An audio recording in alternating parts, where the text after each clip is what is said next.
and welcome to Taking Over. I am Ol'Ed and Fries. This is Astrid Pizarro. I didn't forget to hit any buttons. Thank you for joining us. Woof!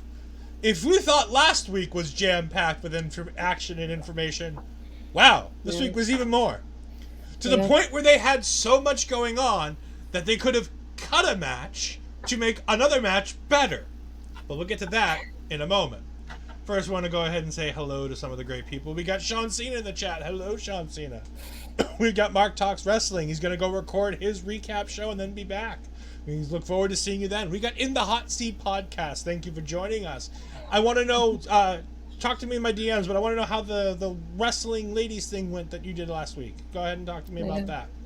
And we've got Chris Best. Thank you for joining me. Hopefully Turnbuckle Talk went well. I'll be watching that tomorrow. But everybody else, as soon as this gets over, you can go ahead and check that out on the Our Local Establishment Twitch page. You can go ahead and check out Chris Best, Carl Carafel, and OMD as they talked all kinds of wrestling news stories in the week that was. So definitely go ahead and check them out after you stay here and check us out. Whew! It was a busy week. Yeah. We're going to start last night. We're going to go back 24 hours. We're talking about Carmelo Hayes on Raw. So we see Seth Rollins introduce him, that he's there. Seth Rollins has his segment. And Finn Balor tries to attack him with a second steel chair. And much like I find interesting about this, Melo has no reason and no desire to interfere in what's going on Raw. He just wants it to be fair. So when Finn was taking things too far on NXT, Melo and Trick came out. When Finn was going to take things too far and get a second steel chair involved, Melo stepped in. So it's not so much that he's aligned with Rollins or aligned against the Judgment Day. More so, he's just kind of balancing the sides a bit. Which is interesting because this is the first Judgment Day feud where no other part of the Judgment Day is involved in the feud. And suddenly now they need somebody to help balance the sides. It's kind of dumb, but kind of great at the same time. And then Melo goes out in essentially the main event of Raw. Let's be honest. I know there was something that happened afterwards, and I love Damian Priest and Cody Rhodes as much as the next guy. But that wasn't the main event. It was Finn Balor versus Carmelo Hayes. And they had a great match. And I've seen some people I've seen a couple people be like, oh, I don't like, Melo losing there. And I'm like, dude, he was taking on the number one contender for the World Heavyweight Championship. He was in a good spot, and even in a loss, he looked great, got at least one ad segment in that match. It went about the same length as this, if not longer. And he looked good, and the crowd was into him. Now, was the crowd into him as much as they're against Balor? It's 50-50. But there was at least a reaction to when he came out. You heard a reaction. There was noise for him, which doesn't always happen for some of these NXT people. Chris Best saying Melo's loss didn't hurt him at all. Absolutely not. I mean, any loss to Finn Balor really shouldn't hurt anybody. But especially now where Finn Balor's position is currently, there's no reason that Melo needed to take that win. I thought it was going to have a dusty finish. I was surprised when it was a clean finish. Balor wins. But I didn't hate it. It made sense. Balor's going for a main roster world championship. He kind of needed to win that match. Ashley, what did you think about seeing Carmelo Hayes make his Raw debut? No, like you said, it makes sense in this instance. And it's like it doesn't hurt him because it's just a way to kind of give people a preview of what he's like. That's how I always see this little kind of opportunities they get here and there. But yeah, it's like it makes sense for Balor to win this and Carmelo to lose it, of course. But at the same time, it's like for those people that don't know about NXT and watch him on Raw and say, I like this guy, and then they promote NXT with Baron Corbin for tonight, people are going to be like, I'm going to tune in to watch that because look how great he did on Raw. And that's how it usually works when it comes to this. So I was like, this is just a preview to him. Just like, he'll come around and do better next time. And that's okay. I'm like, but it's a good way for people to get to know him for those that don't know him. Plus, a lot of times when you go ahead and Dara Mason, we'll get to your comment later. We'll talk about that. A a lot of times in the business you lose when you're early on anyways. There's no problem with making your debut and losing. Yes, you have a championship, but unlike when Karrion Kross lost to Jeff Hardy, it wasn't a throwaway match where he lost in like 30 seconds. The dude wrestled 10 minutes with one of the world's best. Like, pump the brakes. Great opportunity. And I haven't seen a lot of people saying it, but I saw bits and pieces being like, and I'm just like, no, this is a good thing for Melo. Mm-hmm. And the fact that they're willing to continue involving the main roster in NXT. They did it before when they wanted to make NXT the third brand. And yes, it may only be for a TV deal. That's fine. As long as I get to continue seeing a steady stream of main roster talent taking their talents to NXT for a month or so, I'm fine with it. Like, seeing Rhea Ripley tonight made my heart go pitter-patter. Seeing Seth Rollins wrestle in NXT last night made my nostalgia, like, veins pump with, like, massive amounts of fluid. Because that's nostalgia for me, seeing the first ever NXT champion. And like I've been saying, Melo versus Balor makes a great main event for an event you're trying to sell in Texas. I'm just saying. You have Chris Best, but the whole thing does give a possible feud for Melo when he goes to the main. It gives him a possible feud when he goes up to the main roster. It gives a possible main selling match to, the main event for the next PLE that you're trying to sell. Does it hurt the NXT? The biggest question I would say about all the main roster talent coming down, and this is the real discussion point that you get from this, is it hurting the NXT talent at the top that they have nothing to do because of the Corbins and the Balors potentially coming down? Ashley, what do you think about that? I don't know. That's just a tough one. I just feel like it's always. I think about it this way. For example, with Corbin, he didn't have anything going on the main roster. He's a free agent, so might as well take advantage of it somehow and get something going for him. And it's just like, not only that, but it gives Carmelo that experience of wrestling with people in the main roster because it's different for them. They have more experience being there. We may think of like Carmelo's great and he's awesome, yeah, but I'm like, he hasn't been on the main roster as long as Corbin has. So there's always something to learn from those people that have been there longer than you have. And like, it's always one thing that I always think about wrestling is that there's always ways for you to learn somehow. You can't always learn from other people. And I think this brings an opportunity for them to open their minds and think, what can I learn from Corbin because he's here in this time being? What can I, gather from him? What kind of knowledge I can gain from him while he's here, and use that when I go to the main roster. And not only as Chris Best is saying, is like, we, sometimes maybe later in the main roster, you can get Corbin and Carmelo revisit it and just think of like, this is a backstory to it. You never know. So it's like, it feels like it's so many things that could cross over with this. I feel like it's great that it's happening. Yeah. Chris Best also brings up that it's an audition. Not only is it an audition, it's an audition on Raw, on television, as opposed to wrestling main event. Like, Melo, I want to say it was after Survivor Series, or SummerSlam last year, was on main event. It was Survivor Series because it was in Boston. They brought him up for the local show to do the local hometown spot in Boston. But he's been on main event. But it's something different when you have him with the championship on TV, promoting NXT, having them mention over and over again, NXT Tuesday nights, NXT Baron Corbin, NXT Carmelo Hayes, name recognition. It's a very good thing. And even if it's for a cynical reason like TV deals, like they want to get a better TV deal for NXT, that's fine. I'll sacrifice the cynical reasons as long as it means I keep getting banger matches. But I don't want this to happen too often because I still want to see Melo versus Ilya. I still want to see Melo versus Dragon Lee. I still want people moving up the card. Hell, I still want Melo versus Joe Coffey. Like, there are still matches that need to happen with the NXT talent growing. And we can't just have the main roster talent only in the... And that's why Ali is perfect. Ali's down in the North American title picture because they've run through almost that entire division. So it's nice to see Ali throwing some changes in there, and we'll get to more about that in a minute.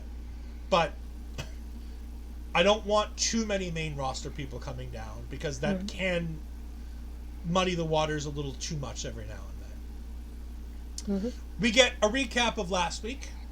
We get a promo for everything that's going to happen this week. It takes about 5.5 minutes. About 5.5 minutes, way too many. I really didn't need that long of a video package for both of them. I feel like this could have been put out. No Dara. Bad Dara. Mello versus Hank Walker. Who said I could have done with a little less of that because it felt like the whole show was just kind of scratching and clawing for more time. And I felt like the 5-minute promo package at the top of the show, I wish it would have been like last week. We get into the show and then boom, all the guys are already in the ring ready to go. I was kind of expecting that this week and we didn't get it. We have Chris Best saying this is the kind of promotion that I've said NXT needs. They can still do this without having an NXT guy come up to Raw. You can do vignettes, flashbacks. Yeah, I mean, like Kevin Owens says, we have, this just happened and we recap on Raw. Instead of recapping what happened 5 minutes ago on Raw, as Kevin Owens said, we just saw this. I don't know if anybody's seen that tweet, but there's a great tweet of a video of Kevin Owens freaking out as the house lights are down and somebody filmed him as he's looking at a video package of what just happened, and he's just like, he goes off on it, and it's just hysterical. But no, like an NXT rebound or an NXT recap or what's next on NXT. Promoting what comes next week on NXT on Raw or on SmackDown isn't necessarily a bad idea. Those are the kind of... But you got to remember, as well as NXT being a third brand, it also has to be developmental. It has to be both. We have to still be able to, as much as I hate it, have the likes of Thea Hail, have the likes of Lash Legend, Hank and Tank, Lucian Prince and Bronco Nima. Like, you need these guys coming in and out and continue. Danny Palmer. Why is it that so many of these I despise? Like, I'm rattling them off. I was about to say that they all have something in common. No, I like Bronco Nima and Lucian Prince so far. They're fine.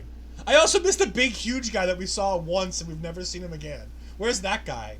Remember when they brought in, remember they did, 3 weeks of NIL people? And they had the big, massive dude who was, throwing Oro Mensa around? Where's that dude been? I miss him. Anyways, we get into, as Dara Amazing says, hey guys, is Ed happy that Tia lost? Yes, Ed is very happy that Tia lost. That's the guy, Obafemi. Yeah, I want to see more of him. I'm sure he's on Level Up. Ed doesn't watch Level Up, I'll be honest. Ed forgets Level Up exists until Astrid shows him, hey, this match happened on Level Up, and I go, oh, I remember that. Ash, why don't you go ahead and talk about this? Because I don't want to praise this match. It wasn't bad. The only thing is being Thea, I thought the match would have been shorter than what it was. So as long as it was unexpected for me on that end of it. And I know even with the part of she's training with Gulak and Dempsey, I still didn't expect her to bring a lot to it versus Tiffany, and I feel like she gave her her all with Tiffany there. And it was at some points that I was like, "Oh, is she really winning this? Are they really going for it?" But yeah, I feel like she really had it for Tiffany. There was, she had a lot of offense against Tiffany, so I had those moments of look at her, going against the champ. And I feel like the champ didn't give a lot at first, up until the ending of it more than anything, but. It was that distraction that I was I knew something was going to happen having, Gulak and Dempsey there. And, thinking of they're trying to help Thea, but it didn't help Thea at the same time. And, how this is going to go about with them. And not only that, but I knew from the moment they kept pointing at the camera where Gulak and Dempsey were standing by with Duke, I kept thinking Chase is returning tonight at some point during this. So I already had called it just in my mind, thinking based on the camera angle they gave us. So it was not only nice to see her doing the chase stumps towards the beginning of the match, but to have Andre come in here and helping a Duke and defending Duke after what Duke did to him, and taking over the guys and just standing tall with Thea and Duke, I feel like it was a great ending in that end as well. And Asher's being modest. She predicted this, as we have this clip from last week. Maybe she taps out and the referee doesn't see it. So yes, our own Nostradamus here, Astrid, that, No. that Tiffany would tap out and the ref wouldn't see it. Yep, at least she tapped out. All right, this match could have used 5 more minutes. Yep, I'll say it. The match could have used another 5 minutes. I think there would. This was a good match. Yeah.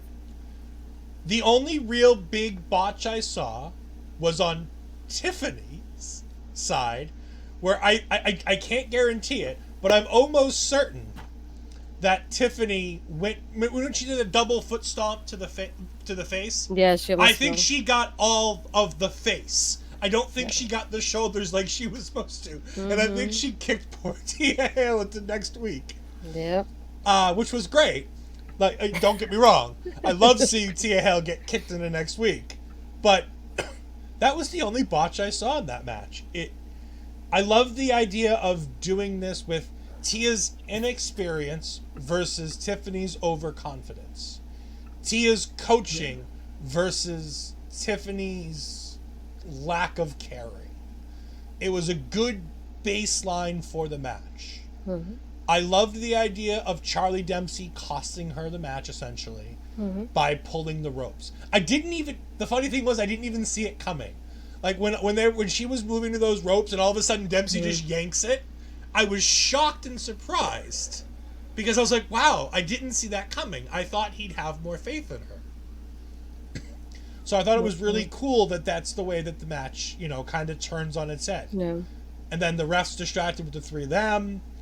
And then Tiffany goes ahead and gets the visual tap out so that the crowd can go, oh, look, she can beat her. She can do it. By the way, it's still the worst Kimura lock ever. Yeah. But it's getting better. Mm-hmm. But no, it was pretty good. And then seeing Andre Chase came back made me happy. I love how he just started Twitch streaming this week. And he was like, where do you guys want to see me next? Raw? SmackDown? And I'm just like, I still think you have stuff to do at NXT. And he's like, we're just going to brush over that. And I'm like, oh, so he's coming back. I see. Yeah. Mark says, fucking hell, Ed. I got a heelish idea. Take a Chase Shoes shirt or sweatshirt and make it say Chase You stinks or you suck. Like, there's a lot of fun things that you could do with the whole Chase You. Ed was surprised by, as the world goes. No, I have to be objective. When she does good, I have to say she does good, so I can continue to bash her when she does bad. It's part of the reviewer thing. I can't just hate on it for the fact of hating on it. Now, was this a standout match? No. Like, honestly, I was expecting a 1-star match and I got a 2.5. Like, let's not get carried away and think that I'm talking it's a 3-star match. It's not. It's the bare minimum of what it needed to be. But It's progress. I was invested enough to give it a couple more minutes. I could have used 2 or 3 more minutes with, Tiffany tapping out and then the ref coming back and there being a little bit more back and forth where Tia can't handle it and she's gotten distracted and everything's off, as opposed to just the immediate win.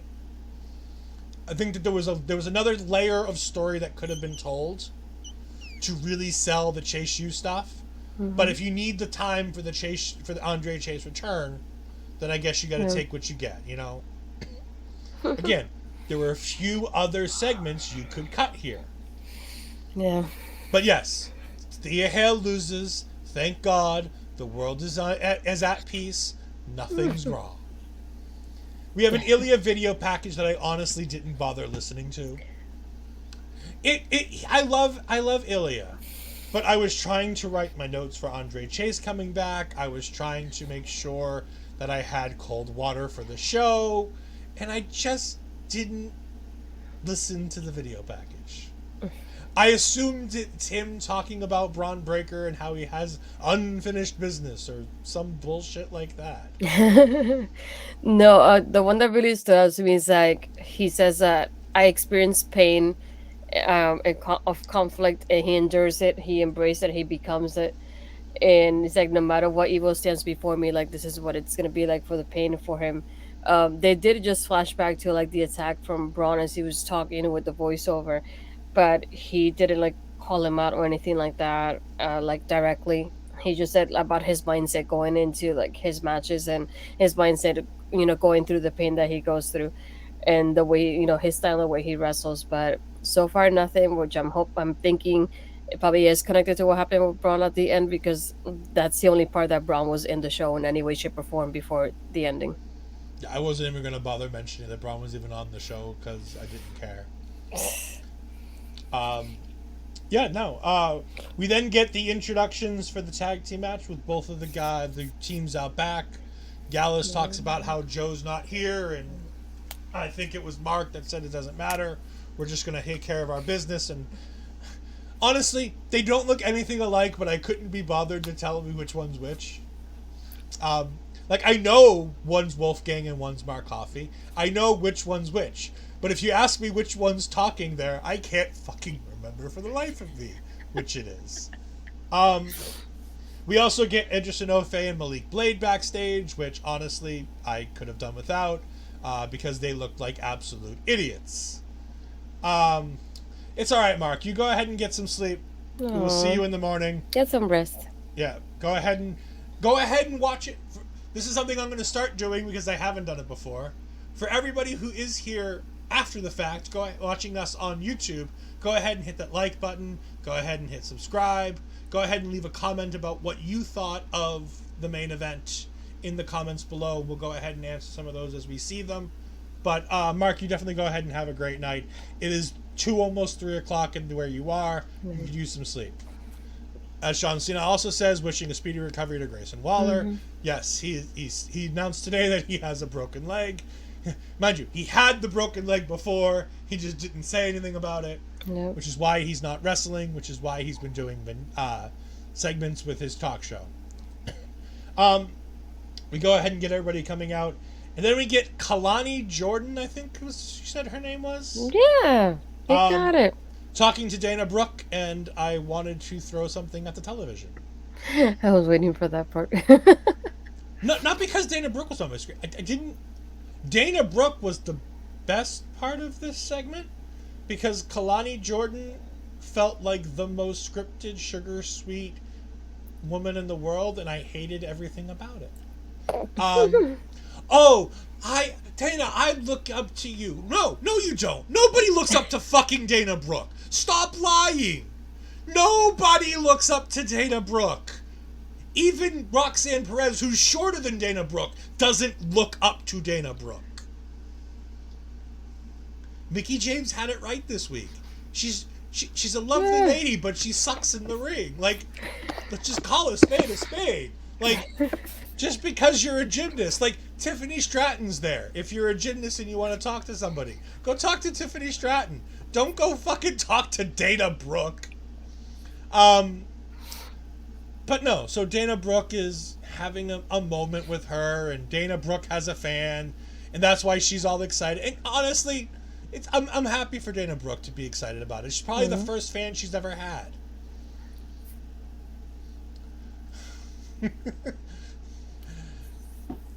I mean, there's probably only 5 good Dana Brooke matches. Honestly, the one I always go to, tell me your favorite Dana Brooke match. The one where she lost to Asuka in about 2.5 minutes is my favorite. Asuka's debut, it's fantastic. If you haven't watched it, you really need to go do it. It's fucking fantastic. We're going to talk about it at some point in the near future, actually. We'll talk about that later on. In the hot seat. Welcome to Ed's Weekly Rant Corner. No. I have no rant this week. I just didn't like Kalani Jordan. She made a bad first impression. Because it's insincere. Again, nobody looks up to Dana Brooke. Like, nobody looks at Dana Brooke as a role model. It just is what it is. You have all those women in the Performance Center, and Dana Brooke is your role model? Like, come on. Come on, Kalani. Kalani! Come on! You're better than this. Astrid, do you have any thoughts on this? No. I can't. Chris Beth says, actually, I tower over her, so I have no choice but to look down on her. We then get the match between Gallus and Idris Enofe and Malik Blade, and they did a really good job making me think that Idris Enofe and Malik Blade had any sort of a shot. I mean, they didn't. But there was a couple moments where I was like, oh, maybe. No, okay. No. We have Los Lotharios halfway through the match start watching. So tonight, the one thing I will rant about tonight is, and I hated this, and it happened more than once tonight, people watching portions of the match and then disappearing. I really hate it when you do that. Like, at least they mentioned it in the match later on in the night, but they never mentioned that Los Lotharios leave the Eagle's Nest when they mentioned them and show them on camera mid-match. And it's really annoying because if you're going to show them watching the match, then you should show them at the completion of the match. And not have them just disappear 20 seconds after you show them on camera, which I guarantee you is what happened. Yeah, it's just enough for them to be like, they're here, they got acknowledged, you can leave now. Bye. Yep. Oh, look, Los Lotharios are still involved in all this. Don't forget them. By the way, pay attention to our match and let's forget about Los Lotharios. Yeah. Angel and Roberto had to go somewhere, maybe kiss some ladies.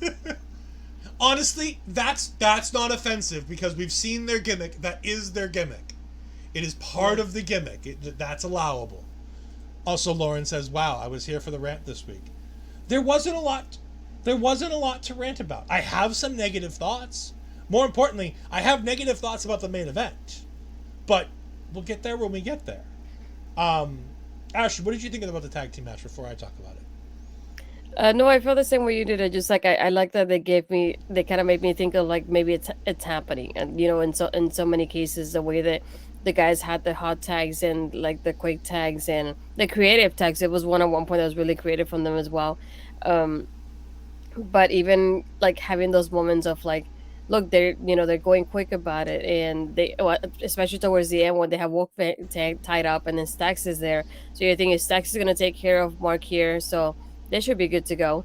And then everything happens and it just crashes and burns from there. But after Stax just takes off Enofe, and I don't know how Wolfgang got out of the ropes the way he did. They didn't show that part. The referee. That's why the referee wasn't there for the Stax. I'm like, they should have kind of showed it because I feel like he was there and tied up. Everything happened outside, and all of a sudden he was not tied up anymore. I was like, they should have shown that on screen. But then having those little moments of like so many like quick tags, and I was like, oh, this is better than I thought it was gonna be. And I love the speed and the quickness that they had in this match as well. I feel like it really picked up on it here. But yeah, they had so many moments that I was like, maybe it's happening, maybe not. I'm like, maybe they want to surprise us on the Gold Rush week with one of the titles changing hands. But yeah, at the end they just Gallus retains and Stax is aligned with them, I guess, if I don't know what to call it at this point. Sort of, kind of, in a way. Yeah, I know, maybe. It was interesting. I liked the Stax turn. Yeah. I guess we can call it a heel turn. Hello, Mel. Thank you for joining us. Stick around. We got about two or three more segments. Then you're gonna be a very happy lady. But no. This was fun. I really enjoyed this. I didn't believe in Malik Blade and Idris Enofe. I didn't think Gallus was losing the titles. But I wasn't disinterested like I was in a match that we'll talk about later on in the night. I was intrigued. I was interested. The match was good. It didn't need to go any... One of the few matches tonight that was the perfect length. It was just long enough to make me believe that they were in it. It showed me that all of this tag teams fighting each other thing makes a little bit of sense. And now they're working... They were working so well together tonight that it somehow made storyline sense that two guys have been friends and tagging with each other for almost a year and a half, got closer because they fought each other. And it's remarkable that there was a moment there where I was like, yeah, I buy into this garbage that you're trying to sell me. Yeah. So good job, NXT. You made me suspend my disbelief for 30 seconds that this Yeah. whole tag teams fighting together storyline that we've dealt with the past month and a half was for a reason. So good Mm-hmm. job. Um, but yeah, Stacks goes ahead and just spinning spears. I was gonna say it looked like a spinning back elbow, but I wasn't sure at the same time. Yeah, The camera moved as it was doing it. It was like he's running, and then all of a sudden, if it was on the ground, I was like, "Oh, okay." yeah. It was. I don't know if it was a spear, if it was a spinning back elbow. Either way, he didn't do either one of them very well. Mhm. Um, but I get the point. He was aiming for Inoue. He was never aiming for Gallus. And we'll find out more why later. We get Metaphor backstage in one of my favorite segments of the night, where um, Noam Dar is asked repeatedly by Mackenzie Mitchell about the cup, and Noam Dar refuses to answer it like he's lost a loved one, and he's like, no, no, no, no, no, I need time to get over this, and everybody else Yeah. tries to get into. They're like, look at our nails, and Mackenzie's like, but the cup. I want to talk about the cup. And Jakara Jackson's like, no, no, we're not talking about that. And Lash is like, let's talk about our win last week. And I'm like, no, let's not. Let's never remember that. I was like, "No." And then, okay, so for those who haven't seen it online, I've been petitioning that we not see Shayna Baszler and Ronda Rousey in NXT because I wanted them. I wanted. Oh, he calls it the stacking torpedo, and they're amazing. He stacks, yes. Okay, interesting. So I've been on a petition here that I don't want Ronda Rousey anywhere near my NXT. I've changed my mind. I want Ronda Rousey to come to NXT. You know where this is going, Ashley. Yeah. Lights finally dawn and the gears have clicked. She's like, I know where he's going with this. I want Ronda Rousey and Shayna Baszler to absolutely destroy Lash to the point where I don't have to watch her anymore. The evil intentions. Yes, yeah, absolutely. This isn't because I want to see Ronda Rousey on my television screen. No, she's No. a terrible person. I want nothing to do with her. But if she managed to hurt Lash Legend to the point where I didn't have to deal with her, I mean, I wouldn't be unhappy. I'm just saying, Rhonda. If you can deal with Lash Legend just enough to get her off my TV screen, like you can leave Jakara alone. She's fine. I like Jakara. She's interesting. Yeah. But yeah, yeah, no. Metaphor. Who is this metaphor? No, no, no. I hate the name. It makes me think of Facebook. The only thing I think of is Facebook when I see It makes it. me think of the MCU, which I hate. No, don't combine those. Yeah, it only makes me think of Facebook, and I hate it. Um, but no, Mackenzie is like Lois Lane, but the cup, and they're like, nope, nope, or it's like, nope, we're done, and they walk away, and Yep. Noam's the last to walk away, and she's like, so Noam, who's gonna win? And there's Noam's like, you're so mean, Mackenzie, and walks away. And I'm just like, oh, I loved it. It was so great. It Yep. was it was such a great segment. Any extra thoughts on that one? No, I still like metaphor. When I see MCU, I don't like it. Ashton, I want you to go ahead and talk about, as long as you have notes about it, the Schism family meeting. This is one of those things that I would have delayed until next week Mm-hmm. because it didn't have to be tonight, unfortunately. But um, I like the back and forth that they had here between the dyad and basically Gacy more than anybody. Like that back and forth when they tell him it's like without you, we're excelling, but with you, we're losing. And then he comes back to them and says, I how can you say I never changed your life? And he's like, your best friend didn't let you have a voice, like I gave you that voice. So he said that, I was like, ew, okay, we're going that way. um and to quote him, he said, you guys are like two lost souls that I rescued from obscurity, and you're not at the same form as we did before, and we came in. So I like that back and forth that they had with each other, comparing how it was with them beforehand versus before Schism to now with Schism, and even thinking of Joe of like, yeah, we're stronger together because we end up winning when we're together, but when we team up with you, we end up losing. um and then Ava basically being quiet all through this and just listening to all three of them. and then having the Diamond Mine come in. I've had at that moment Gacy, and Gacy's like, "No, I don't want you to interrupt this," kind of reaction. And having Julius come up and it's like, your group is cancerous and you're spreading it through NXT, and my brother and I are here to stop it. And he's like, we don't want you here. You don't want to be here. We don't want you here. And then we had Joe coming up and just saying, you know what? How about next week? We do a loser lose NXT match. When then before he said that, it took him a moment to say who the team was, because I'm like, it could have been him and one of the guys, but he never, like, you think about it that way. But then he says the Dia versus you guys, loser leaves NXT, and I like how Julius goes, I love it, let's go for it. I'm like, how could you love that? Like, you potentially not be able to team up with your brother in storyline. How do you say that? So I thought it was funny when when he says I love it, and then that, I think there was points of like Ivy looked at him kind of like no.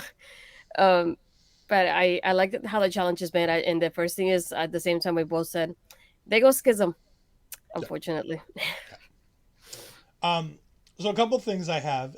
Drake says, a couple notes I had is Drake says that you were supposed to bring us to greatness, but with you, we've not been. Not only have we not been great, we've been worse than we were on our own. And that's when Gacy talks about Gibson taking his voice, which I thought was fucking fantastic. I'm like, oh, okay, we're going there. I like this. Ava constantly trying to pipe herself in. I know you said she was being quiet. She wasn't. She was constantly trying to pipe in, and Joe kept shutting her up. Yeah. She was quiet, but not on purpose, though, from her end. No, it was Joe Gacy telling her, because Joe wants them to get out their thoughts, which I like. It's not that Joe Gacy's unable to hear what they're saying and to take their criticism. It's the exact opposite. He was he wanted to hear their criticism and respond, which I think is great. Because it makes him more of a cerebral character. It's, this is what you think, here's what I think. Yeah, also, I like how he was welcoming it, though. What's more than anything, it's like, tell me everything. Yeah, speak openly. Without fear, speak openly and express yourself freely. And then we have Gibson talking, and Gibson talks about how you're inclusive, then you're exclusive, now you're inclusive again. What is it? Back and forth, back and forth. Everything's constantly changing, but nothing's getting done. And I loved that segment so much. And then the Creeds came out, and I'm like, I'm really getting sick of seeing Julius on my TV screen. Here's the thing. I know you're not. I want Dyad to win solely so I don't have to hear the goddamn Creed music anymore. No. Yep, I want all three of them gone. Just put them on the main roster. Honestly, they're ready. Like, this can go. I know everybody's like, oh, this is where the Dyad leaves, because it's the same thing I thought. But at the same time, the Creeds could lose this. They don't have to stay in NXT.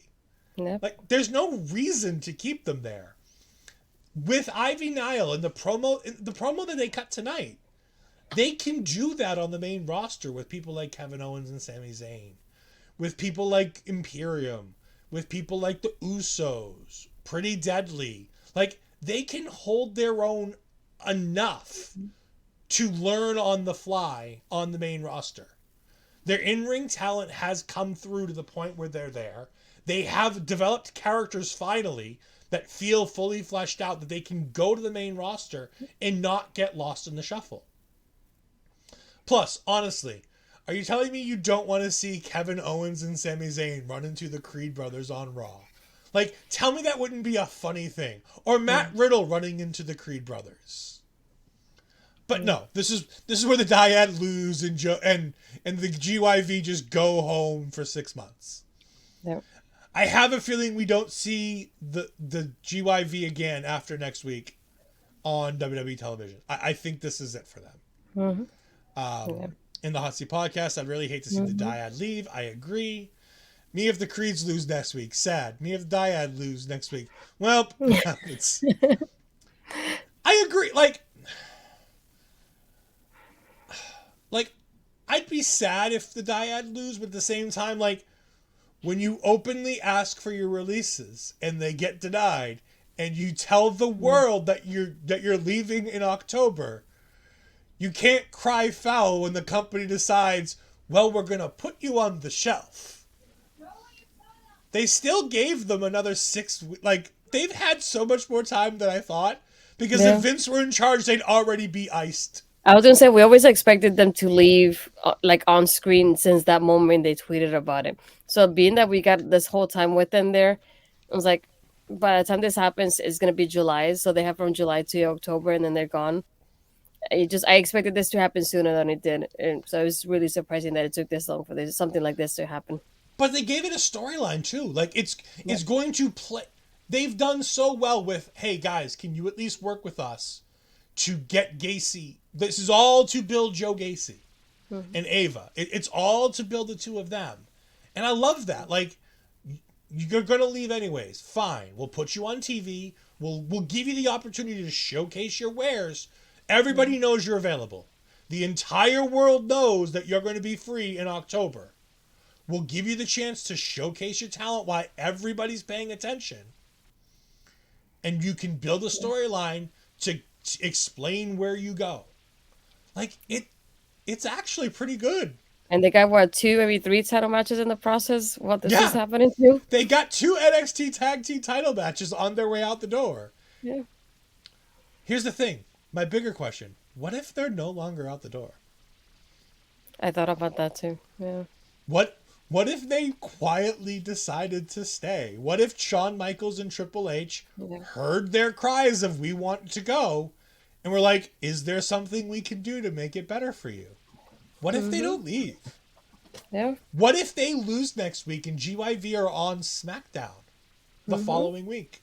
Yep. Like, the possibilities.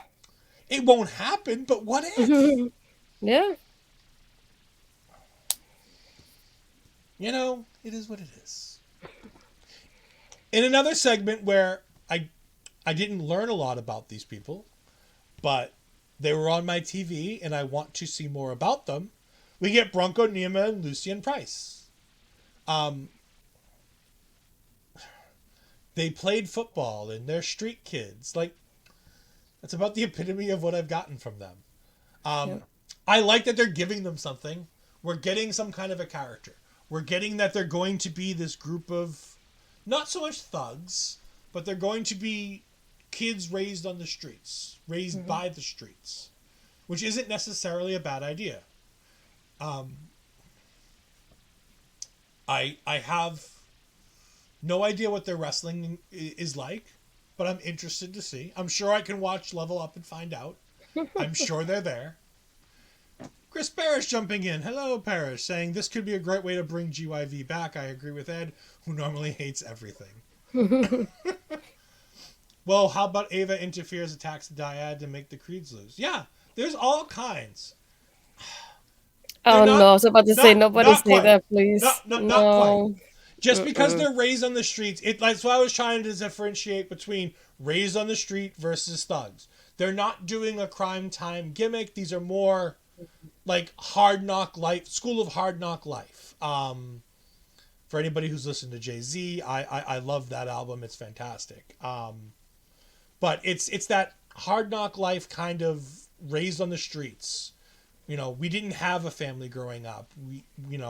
We tried to play with other kids and we tried to do, like team sports, and they kicked us off the team. When I'm talking about how we went to college and the college team kicked them off because he apparently kicked too much ass or something like that. Like, it's a fun vignette. I still don't know a ton about them.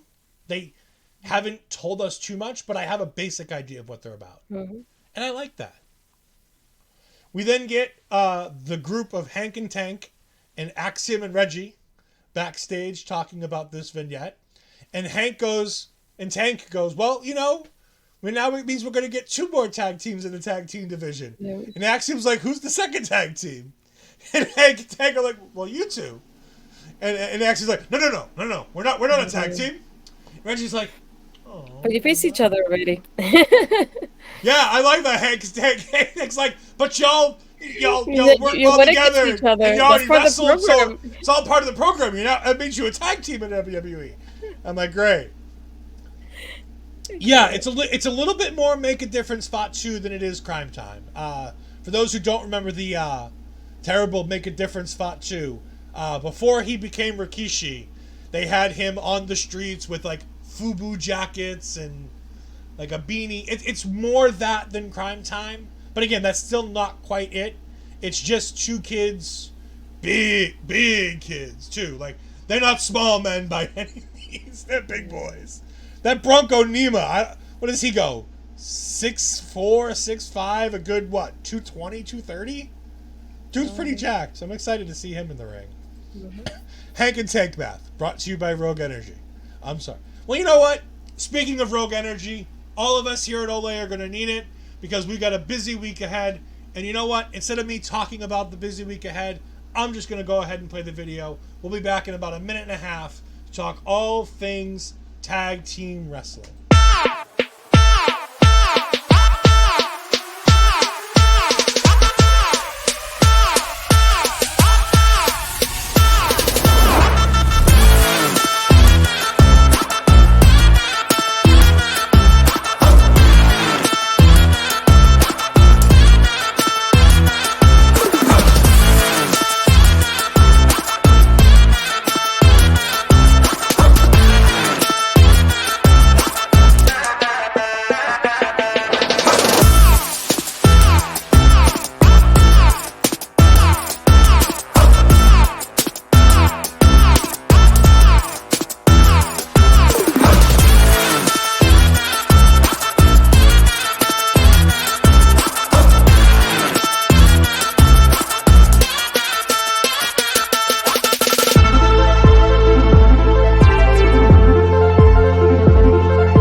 And we're back. Thank you for letting us know all about that. That's the video. Just want to make one quick notification that Marvel Talk will be YouTube exclusive this week, coming out on Thursday at noon. Me and Andre are going to film after Wrestle Draft. Wrestle Draft will be sometime between 10 and 11 we will start. We'll let you know more tomorrow on Twitter as we know what time we're going to start. But my Wednesdays are a little crazy. Look at you, booked and busy. Well, Andre's work schedule with Wrestle Draft, it makes it so tough. Because if Andre works the day shift, then we can go ahead and record and we can get it all done and dusted before Dynamite. But if not, then we have to wait till after Dynamite. It gets crazy. But yeah, we're definitely going to need our Rogue Energy this week as we have Money in the Bank coming up this weekend, and we got you covered with previews, with reviews. We don't know who's on the review panel yet. Expect a ragtag group. Probably these two faces will probably be there. No. Oh no, Astrid will not be there. You'll see my beautiful face probably. Yeah. Astrid will be somewhere else. We'll tell you about that in just a little bit. But yeah, Rogue Energy, definitely go ahead and check them out and use the promo code OLEPods to get 10% off your order. You can go ahead and order the Rocket Pop. You can go ahead and order the Blue Raspberry. You can go ahead and order Mel's favorite, the Blood Orange. Or, of course, my favorite, the Watermelon. Everybody knows my favorite's the Watermelon. But go ahead to rogueenergy.com, scan the QR code right below Astrid. 10% off your order when you use the promo code OLEPods. Go check it out. It's worth your while. If you're in the United States, you can get these cool cans. Otherwise, you get them in the tubs. They're good either way. All kinds of fun stuff. But, so we have Axiom and Reggie, and Axiom breaks poor Reggie's little heart by saying they're not in a tag team. Mm-hmm. And then Nathan Frazier comes up, and he's like, well, congratulations on winning the cup. And Nathan Frazier says this really odd thing that I don't understand, where he says, thanks, we've been friends for a while. And I'm like, thanks, old pal, something like that. Old pal or something like, but how? They haven't been here that. Like, Axiom's new. I don't know. He must be confusing him with a kid he used to know. Yeah, pretty much. Maybe there's another kid he used to know. Chris Best coming saying he's got my rocket pop, watermelon, and blood orange in my cart for your next order. I know Chris was talking in the Slack about how much he enjoyed it when he got his trial set last time. And that's the thing. If you don't know if you want to go ahead and spend the money on Rogue Energy, go ahead and pop in the promo code and get your starter kit. It comes with a little shaker and it comes with 4 or 5 flavors that you can try pretty much risk-free. It's great. Someone's fishy around there. No, I've definitely liked the watermelon. I don't know what's fishy about this. Oh, you mean A-Kid? I mean Axiom. Axiom's absolutely not A-Kid. They're not the same person.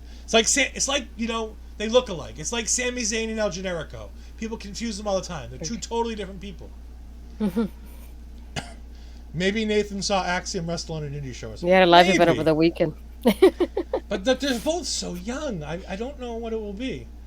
But yeah, we're going to go ahead and move on from there. We've got backstage, we got Trick pumping up Carmelo Hayes before Rhea Ripley shows up with her Women's World Championship. I believe that's what they call that title, right? Is it the Women's World Heavyweight Championship? I can't exactly remember. Sure. Yeah. Oh, like Ezekiel and there you go. Yeah. That's another one. 2 totally different people. Absolutely 2 totally different people. And she says, you guys got yourselves involved in Judgment Day business. Now stop getting involved or Judgment Day will make you our business. And I'm like, yes. Keep getting involved. Like, come on. Tell me you don't want to see Carmelo Hayes versus Dominic. Like, Dom versus Carmelo. Like, just watching him beat the hell out of him. Yeah. Parrish is right. Like Hulk Hogan and Mr. America. 2 totally different people. Yeah, and then John Cena with Juan Cena. Sure. Yeah. Like Ed Fries and Eduardo Papas Fritas. 2 totally different people. What did you think? Did you think anything of this little segment with Rhea backstage with... I just didn't expect her, and then all of a sudden when the camera pops, I was like, "Oh, that's a new one. Good to know." A lot of people in the Discord that I'm in the Kali Unity Discord, were started to get a little nervous for Carmelo when they saw Rhea show up. Did you have that same feeling? Did you think that maybe the fix is in here? Yeah, we'll see. All right. Like Astrid and Wendy Chu. Perfect example. There you go. You're right. Dom still does need to visit Tony D in prison. I don't think Tony D is going to be in prison much longer after the segment we saw tonight. We'll get to that in a little bit. We get the Heritage Cup. Astrid, I'm going to let you talk. These are your boys, so I'm going to let you go ahead and talk about these. What can I say this much? Well, I liked having, first I see Dragon Lee coming out, and then he's with Valentina, so I thought, I wonder who's going to be on Nathan's side. That's going to be interesting. Oh, wait, Julissa, her partner. Good to know. But no, I love, the chemistry between these two. And, those moments of that back and forth. And you think, is it Dragon Lee going to get that pin? And then Nathan getting the first one. So you're like thinking, probably, Dragon Lee will get the second one. And then he does. And as Ed was talking about earlier with Los Otharios, same thing happened with this one. We had Axiom and Scripps coming out and just watching the match for just a few minutes, not the whole match either, which is ironic. And during the backstage just before, Axiom said he was drawn to the cup, so that's why he went over to watch the match as well. But yeah, I love the back and forth between these two and the girls, just like how they were cheering him on. I could hear Valencia going, "Vámonos, vámonos, vámonos!" And I'm like, God, they were. You got it. And that ending, how it was such a close call for Nathan, having that pinfall there. I think it was just beautifully done. I have no other way to describe this match. It was just beautiful. All this A-Kid Axiom stuff reminds me of some guy named Wonderful. Yes. No, this was really fun. I enjoyed this back and forth. The match was great. Yeah. The pin was really creative. I wish it would have been at the end of I wish they would have gone another round. I didn't like having it happen at the end of the 5th round. By the way, Did it sound like commentary thought that was the 6th round? I think they felt like it was longer, yeah. Like because, it felt like the entire 5th round, Vic Joseph seemed to be like, this is it. If Dragon Lee doesn't win it here, it's over. I'm like, dude, this is freaking 3 minutes. Like, calm down, Yeah, he Vince. says something along the words of like, yeah, if he doesn't do this one, then Nathan Retains. retains. Yeah, so Yeah, Yulisa and Valentina out there, man. Those girls were loud. They were into this, man. I yeah, wish they were into their own matches the way they were into this because they were loud. Also, I like the color coordination. Did you notice that? yes, Dragon Lee in black with Leon in black, with Valentina in black, and mm-hmm. Yulisa was in red. The same as Yeah. Nathan Frazier. Nathan, this was not a good week to bring out your Flash cosplay gear. I was about to say that too. Mm-hmm. Yeah, like I get it. Like you do the Flash cosplay gear regardless. It's just Not very timely. that movie tanked. Maybe it's about the TV show. The TV show just ended its 10-season run. Maybe he's just. I do appreciate Grant Gustin. He's my Flash. He is absolutely the Flash. I love how. We're not going to talk about that. We're going to move on. That's for Marvel time. We then get my absolute favorite segment of the night that wasn't a wrestling segment. Mm. This was the Raw Underground vignette, which, by the way, was great in black and white. Yeah. I loved this vignette of all the people who beat up people in the Raw Underground. Plenty of Braun Strowman, plenty of Shayna Baszler, Bobby Lashley, some Shelton Benjamin, some Dolph Ziggler. It was great. Loved seeing some of this Raw Underground stuff. And then they get to the training with Eddie Thorpe and Gable Steveson. And my God, we talk about how they wink, wink, nudge, nudge you with Ava Raine being the daughter of The Rock. My God, they hit you over the fucking head with the chair about Gable Steveson and Damon Kemp being related in this one. Because I guarantee you almost nobody other than the hardcore fan base knows that they're brothers because they're wrestling under two different names, which is so weird. But he's like, yeah, I've been following him his entire career. Huh. I wonder why. I wonder if there's any fathomable reason why you'd be watching Damon Kemp his entire career, Gable. And at one point, he talks about it, and he's like, and he says, oh, Eddie Thorpe says, oh, but he's so annoying. He's like, yeah, tell me about it. I'm just like, oh my God, I love this. It's so great. And then there's this passing line at the very end of the vignette.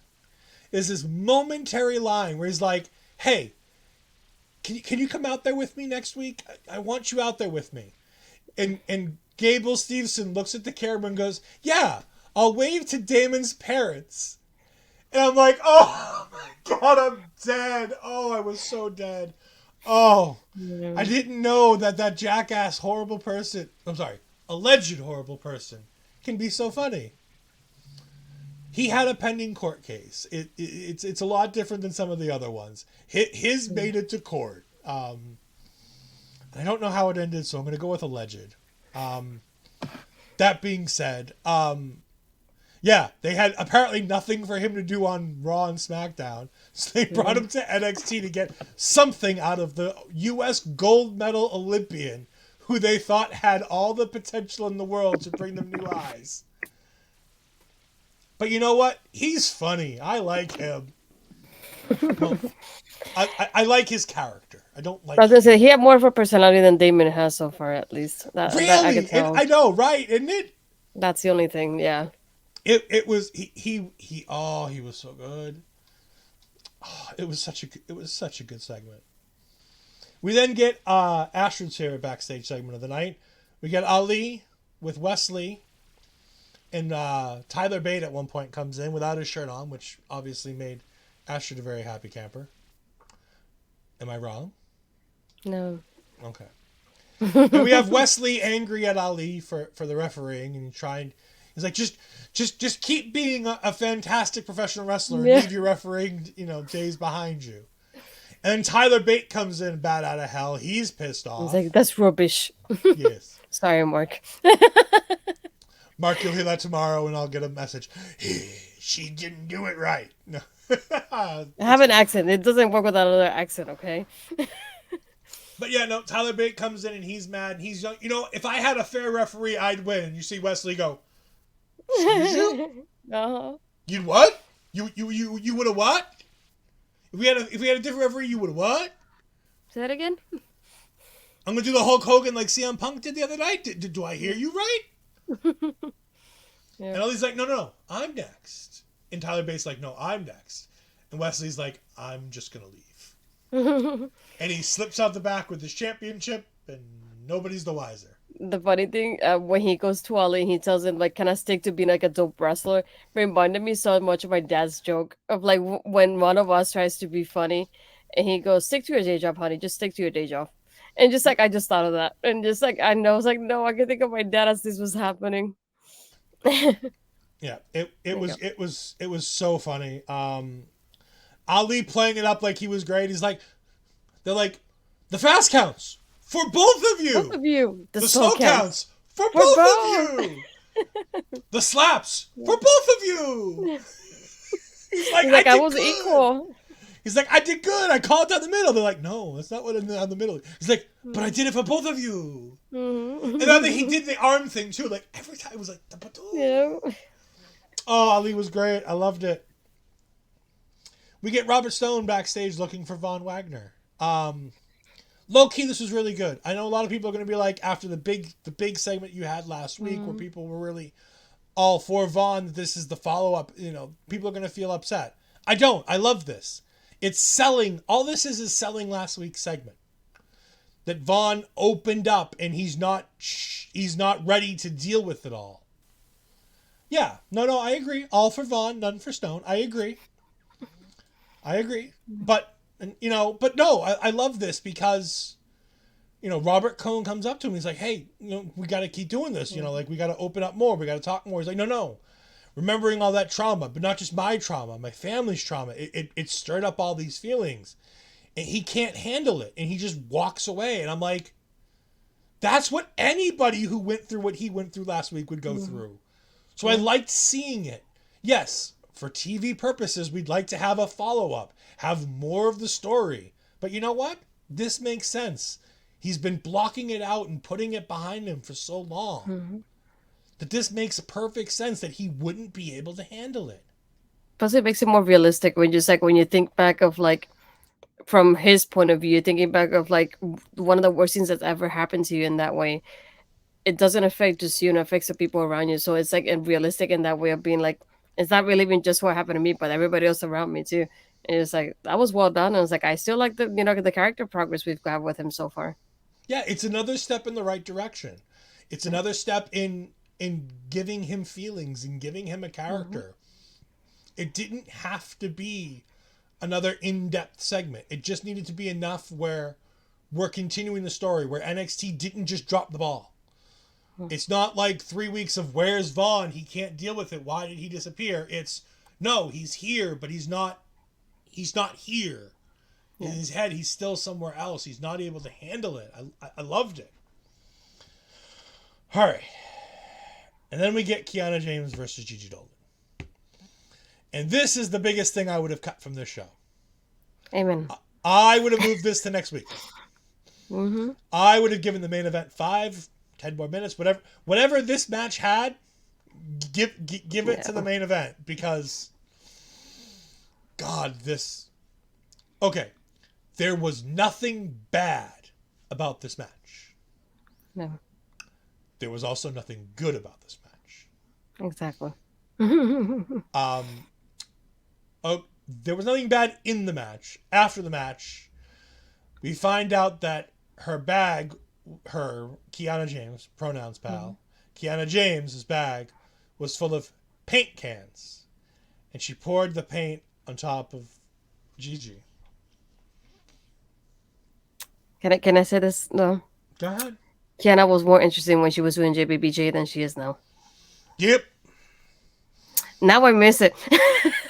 Oh no, I still don't miss it.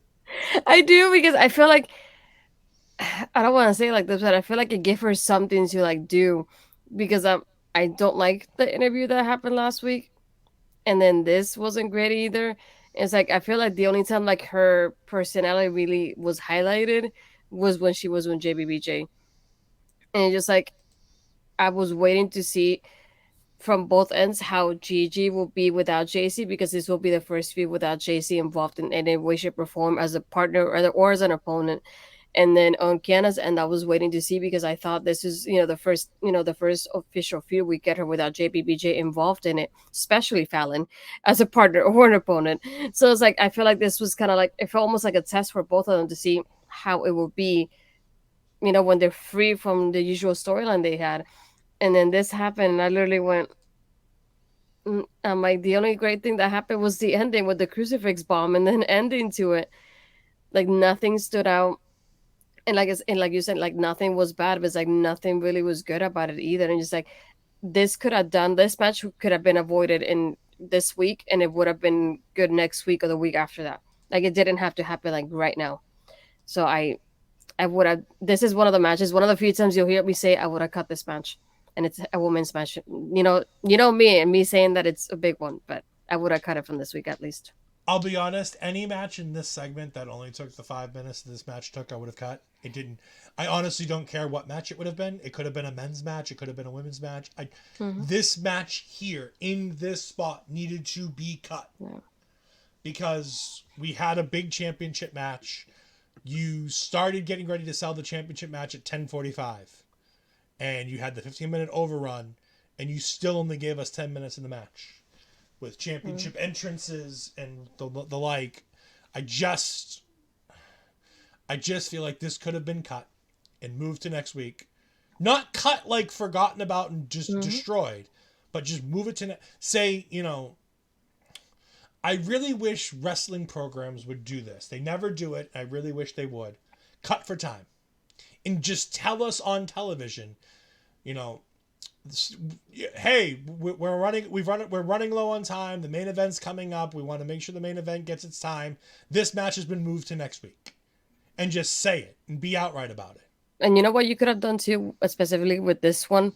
You could have had Kiana just attack Gigi from behind with the cans of paint and just hit her. Be like, hey, she's laid out backstage and the paint is orange and blue. And it'll be like, who else is going to be rather than Kiana, who's talking about the paint from last week? Something like that. Just have her laid out backstage. She's like, oh, she's not, she's going to come from revenge next week then. Something like that. It would have been shorter. And I feel like this match could have added to Tiffany and Thea, and it could have added the main event as well, which are the matches that I would have wished had more time. Yeah, and like I said, I agree with the idea that you could have cut the schism thing. I like the schism thing, so I don't really want to cut it if I don't have to. But I could have moved that to next week as well. Like you can, like I said, you can open the show with that. But this match it didn't do anything in the spot it was in, and I just really think that had we not had it, I think the show overall may have flowed a little bit better. Mm-hmm. Yeah, Chris Best saying it right here. I looked at the clock and it was 9:50. They're really going to give Carmelo and Corbin 5 minutes. No, NXT. People who don't watch NXT on a weekly basis always make that mistake. They're like, oh my God, they're only going to get 5. No.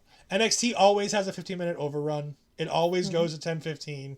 It's the reason why our show doesn't start till 10:15 is because we learned really quick that we used to go live at 10 o'clock and we used to be sitting here watching the main event, not talking to the audience. Remember those old days on NXT where we'd just be sitting there with a graphic up being like, we're just talking while the main event finishes. I think that they really could have. The other thing that could have been moved to next week is the next segment. We have Joe Coffey visiting Tony D'Angelo in prison. And again, I really like this segment, but it could have been a great whodunit for next week. Yep. Give us a week of wondering where Stax' mind is at, why he did what he did. Was it a mistake? Was it on purpose? Mm-hmm. But no, we get confirmation that the underboss has ambition, as Joe Coffey says. Tony Stax almost gets himself in trouble by saying, hey, I thought Stax had you, gave you a free ride. Mm-hmm. I was really hoping when the person sat down it was going to be Dominic Mysterio. I, again, was really unhappy that it wasn't Dominic. As Chris Paris says earlier in the show, Dom needs to... I really need that visit. I think it would be great. Yeah. I just think it'd be funny as hell. But he plays him a video of Stax basically taking Joe out of the car and saying that it'll all make sense in the end. I'm going to take over the family business. I'm no longer going to be the underboss. I want to be the Don. So we're building a Tony D'Angelo versus Stax, which is sad because I really wanted more of them as a tag team. Yeah. Mm. But you know what? Like I said, if we're talking about segments that could have gotten cut, this one probably could have got the axe too. Mm-hmm. I think it would have been a great segment next week, where we have a week of promoting what is Stacks doing. Did he do? Like I think that could have happened. What do you think? Yeah, I'm like you could have done this and even just put it like an exclusive on YouTube too. It didn't have to be. And like you said, I kept thinking of usually when when we have some kind of heel turn like that, usually we don't get the answer right away as to why the heel turn happens. You kind of get like, why is this happening? And then the next week we get that video package and like giving us the answers to the why. So I feel like this they could have left it in the cliffhanger, making you wonder why did Stacks do it? And then next week we get the answer of like, look, he has ambition, he has a mind of his own. And then when he tells him, Stacks sold you out. And not only that, but in the recording he tells him, can you lay low for a week? I'm like, that would have been perfect with the recording too, of like laying low for a whole week and then appearing later a whole week later with the recording and about Stacks. So I just felt like that was one of those that definitely could have waited until next week. It didn't have to be tonight either. Yep. But again, I would have rather cut the women's match because it wasn't any good either. So I didn't feel like it added to the show. Whereas this, it added something, and I like that. Mm-hmm. But at the same time, I could have done without it. And so if we're talking about things that could have gotten cut, this is really towards the top of my card as well. I know somewhere in here they recap Blair versus Roxanne. I don't care. It happened. Everybody's seen it online. We get the card for next week, which is Blair versus Roxanne. The Dyad versus the Creeds, and a loser leaves NXT, which I'm assuming is the main event. We get Damon versus Eddie and NXT Underground, as they're calling it. Mm-hmm. I think this opens the show, or is the draw segment next week? Because Mm-hmm. I think it's going to be. I don't think it's going to be live in the arena. I think this is something that probably got taped tonight after the show. Would be my best guess. Probably. Because I don't know, and Parrish, anybody in the wrestling business who's in the chat, I don't know how involved Chris is in the wrestling business. Tell me how long it takes to set up ropes for the wrestling ring, because I guarantee you it's going to take more than 5-10 minutes or a couple commercial breaks. Like, so I can't see them doing it in the show if it's not pre-recorded. So I would imagine that that's either recorded tonight or it is going to be the opening segment next week to give them time to be able to go ahead and do it. Because I don't think you end with that. I think it... Okay, Parrish says it was under 5 minutes of the Rumble. But is that just to repair a rope, or is that to... Because you remember, you got to link all 3 ropes together because the underground ring has no ropes. And Chris Best says it takes a minute to say the least. Yeah. It's not a... I've seen it done at a show. I don't remember how long it took, but I know. But then again, they were also taking their sweet time because it's pre-show and you don't have to rush. Oh, okay. Parrish says they replaced all the ropes in about 5 minutes at the Rumble. Okay. So, all right, 5 minutes. So maybe they can. Maybe they can open the show with it, do a couple backstage segments, do a commercial break, come back with a couple more backstage segments, and maybe they can. All right. Maybe. And we have Tyler Bate versus Mustafa Ali, which will be fun as long as Ali wins. I really think Ali has to win this. I really do. Yeah. Mm-hmm. I think because we need to build to that match. I know we're building to the triple threat match at the I get it. We're building to the triple threat match. Yeah. But it's amazing. The new special, NXT Underground with ropes, otherwise known as a wrestling match. And then we get the main event time. We're going to talk about one segment that preceded the main event because we have, 2 segments. But they had both the main event guys getting ready to come to the ring. We had JC Jane, as I put it in my notes, she fucked around and she found out. Yep, basically. That's the extent of what happened. Yeah. She fucked around and she found out. Mm-hmm. She was talking all kinds of shit about Lyra Valkyria. Lyra Valkyria walked in the room behind her. She said JC and then punched her in the face. And then Rhea showed up again. Yep, she fucked around and found out. Yeah. It's like that lady who thought you could throw food at McDonald's people and then got hit in the head with a blender. Like, look, you can't fuck around with people like that and expect nothing to happen to you. Mm-hmm. Like, You can't talk shit and not expect somebody to come. One of these days, I expect Lash Legend to find me and do something terrible to me for all the bad things I say about her. Not worried about Dana Brooke. She'll slip and fall and hurt herself before she gets here. I'm not worried. We then also get GYV backstage with Ava, and they're arguing with Ava, talking about what is Joe thinking. We don't care about the match being made. The match is fine. We want the match. But what was he thinking with the stipulation? Does he have a plan? Because if he doesn't have a plan, we're going to have a plan. Mm-hmm. And it made me think, maybe GYV won't lose. They will. Yeah. They will, but maybe they won't. Maybe. And then Astrid, I want you to go ahead and talk about the return of... That moment of me freaking out because I heard the music and I saw the shirt and the entrance. I mean, the things the entrance would not be exactly the same because the stage is different, but the lone wolf being back, I loved it. I really did. It was like the only thing was missing was the hair, but other than that, everything else is exactly how it's supposed to be. And I loved how, thinking of him as a heel and then doing this. And then I see on my timeline everybody freaking out that he's the lone wolf, sharing the clip all over again. I was like, I love this. I love seeing the reaction from people, being that he's back to the persona that people liked. Um, I do wonder if it's gonna be just a one time thing because he's in NXT, or if something that will kind of transform somehow, and then he can continue on to doing it. But either way, even if it was for one night only, I enjoyed it. I love my nostalgia that this is the Baron Corbin that I ended up loving it NXT. Um, but this match, holy smokes! It's like even though I knew from the moment that Carmelo was retaining, there was so many moments that as you and I were watching, we're like, oh my god, that was really close. Like it could have been it. That could have been it. And I love that part of that suspension. Even in those moments, it was like he kind of need him in the midsection towards the beginning of the match, and the way like the impact happened, it was just like holy crap. And Carmelo's frog splash, and I love how they keep pointing out through the match. It's like Carmelo just wrestled last night. It's been a while, kind of 24 hours for him. So I like how they mentioned that during the match in itself, and just saying like, oh, how can he do a frog splash after everything that he took yesterday? How can he do this after all the damage he got yesterday? But a lot of showing up like at one point when Corbin just picks him up and just drops him, and it picks him up for the choke slam as well too. And I was like, holy crap, that looked incredible. And the way he dropped him on the commentary table as well is like, we're having that moment being there like he's knocked out, he's out, he's out. And in that moment, seeing Trick's facial expression, his concern for Carmelo, like, holy crap, look at what he's going through.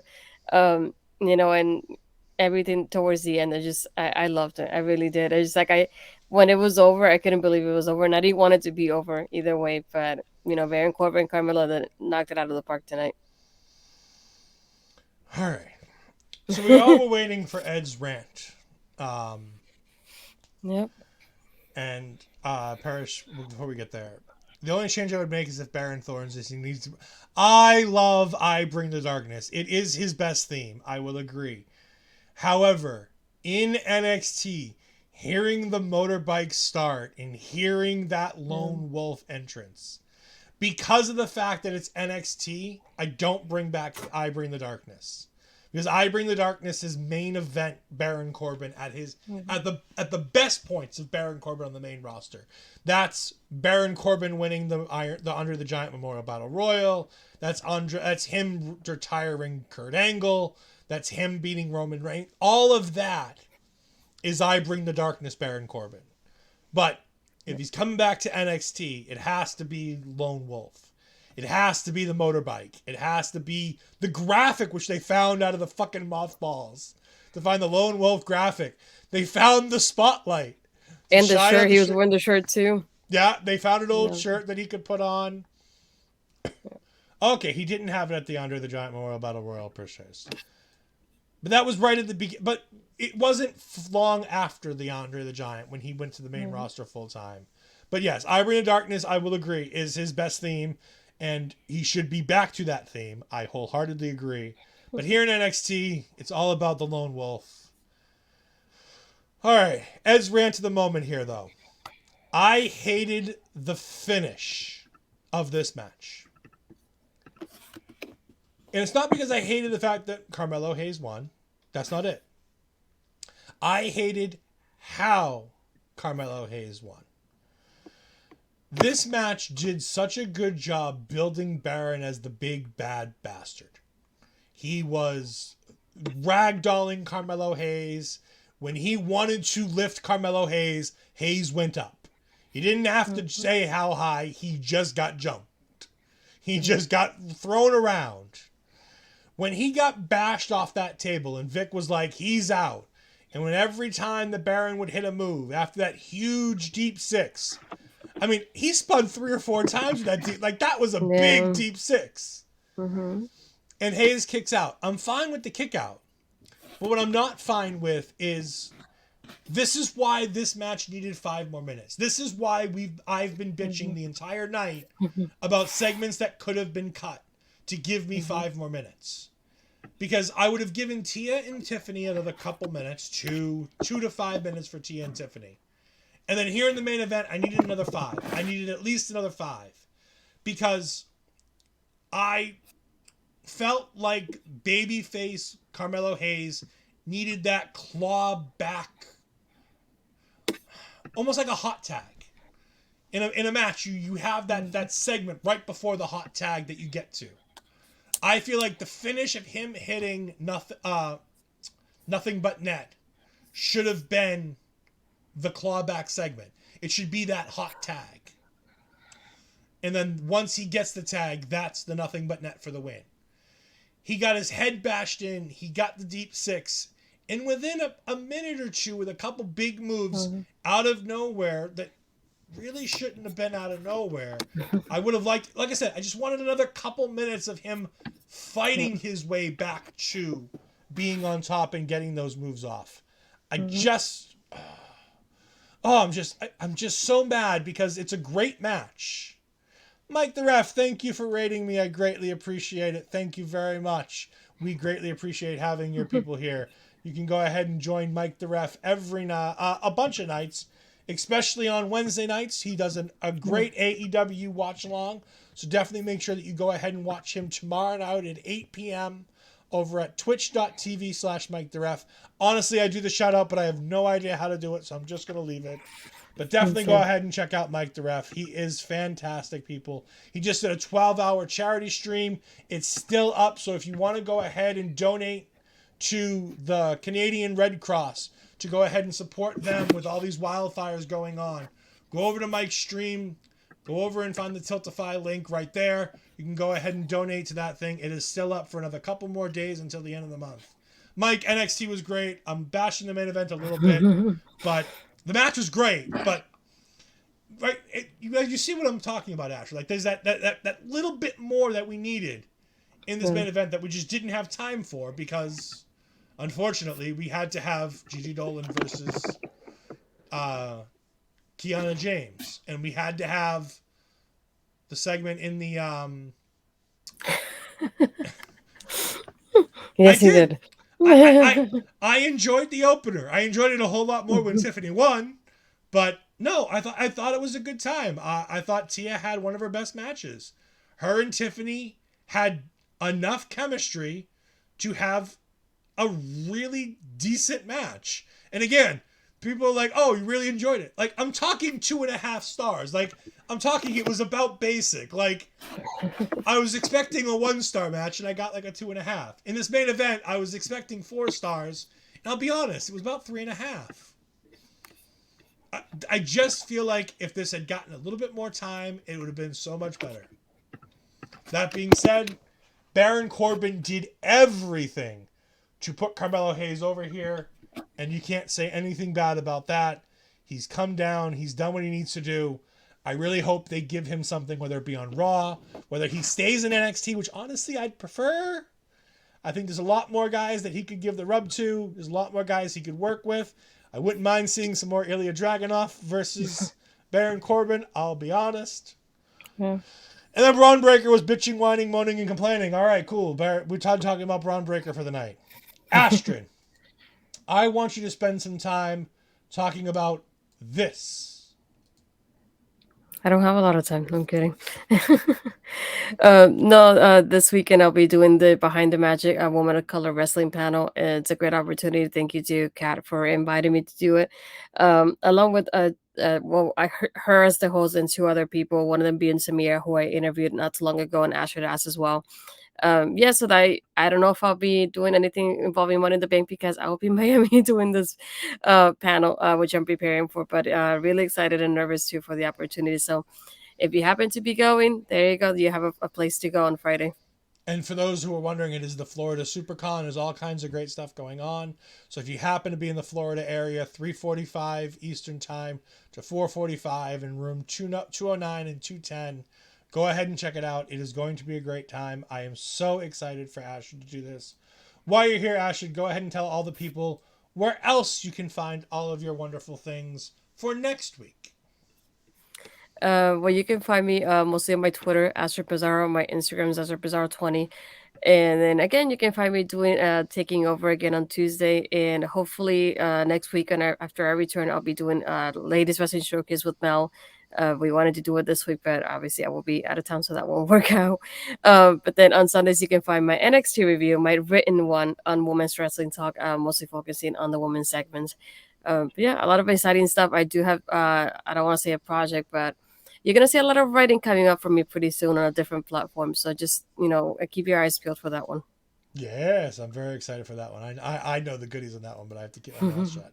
You can find me on EdFries12584 on Twitter. You can find me on Twitch at EdFries2002.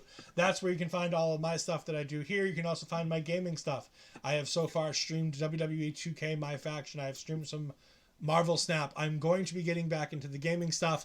With the new Wednesday schedule, it's been a little bit tough. I haven't been able to get into it. Hopefully this weekend, probably on Sunday, I'm going to have another gaming stream. Maybe Thursday, depending on how things go, I might have a gaming stream. I've been progressing in the Marvel Snap on the Snap account that I've been doing on stream to go ahead and get that to a point where we can have some real fun with it. So you can go ahead and check me out there. But yeah, that's about it. And make sure that you catch our local establishment on all the wonderful places that have been scrolling at the bottom. We are going to go ahead and raid Clown Prince 1981. So go ahead and give them some love as they have gone ahead. Everybody's been here. Chris Best in the Hot Seat podcast. Chris Best, we do not know. There's not currently any streaming things planned, but most of the other panels have been recorded. So hopefully once we know where the recording is, hopefully Ashley can get it for us. So even if we don't, maybe we can play it on our stuff or on the back end. For anybody who wants to watch it, we can go ahead and put it there. Chris Best played a trial of 2K23. Awesome, Chris. I'm very excited that you enjoyed it. Hopefully you can get that deal before it runs out. For me, Ed Fries, for the natural, Astrid Pizarro, we're going to go ahead and say goodbye. We're rating Clown Prince, so go ahead and sell them some love. Until next time, goodbye. Everyone is watching me when I'm coming around.